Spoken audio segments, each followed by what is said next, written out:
Nicola Palagi, direttore sportivo del Centro Giovani Calciatori, una partita che sembrava avere in pugno la squadra, invece c'è stato questo ritorno del Grosseto. Sicuramente c'è un grosso dispiacere, c'è tanto rammarico anche fra ragazzi per aver portato a casa solamente un punto in questa partita.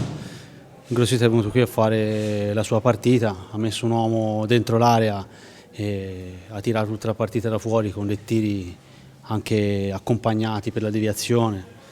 Insomma, non ci aveva messo particolarmente in difficoltà.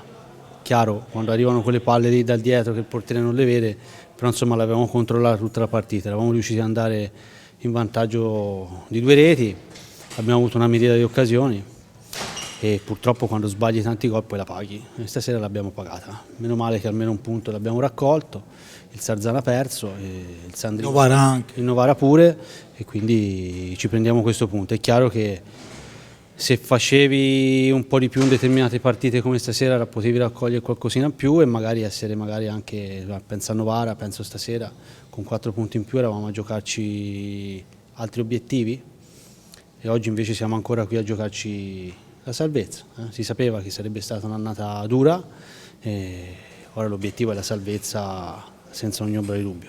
Alla vigilia, Nicola, di questo derby giovedì sera di Forte dei Marmi con una squadra in salute, no? Questa rosso-blu, quindi è chiaro che c'è il recupero di Mura, però ci vuole chiaramente tutta un'altra testa, no? Rispetto a stasera, perché come cali un attimo, là c'è un livello superiore ovviamente. Sì, ma sicuramente il fatto del calo di testa. Sì, il calo di testa in A1 la paghi, no? L'anno scorso io ho vissuto 3 partite di questi ragazzi in A2, avevano cali di testa e non subivano gol perché insomma è la differenza tecnica fra l'A2, questa A2 che è una A2B, perché ci sono anche delle squadre secondo me che qualche anno fa avrebbero fatto solamente la Serie B.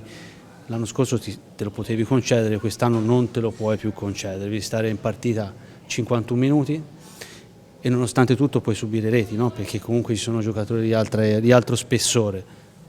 Giovedì è un derby, ci teniamo a fare bene, insomma nei derby spesso il livello, no? si avvicina un po', anche se loro sono una grande squadra e stanno facendo un campionato anche tranquillo perché nessuno gli ha chiesto niente di particolare e quindi quando giochi così e sei laggiù in cima ti viene tutto più facile.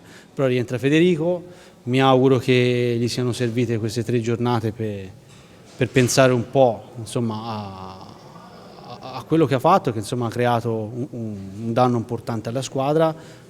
Lui ha chiesto chiaramente scusa, ha chiesto scusa alla squadra e noi lo aspettiamo e spero che riesca a dare qualcosa in più in quella partita lì e di qui alla fine del campionato.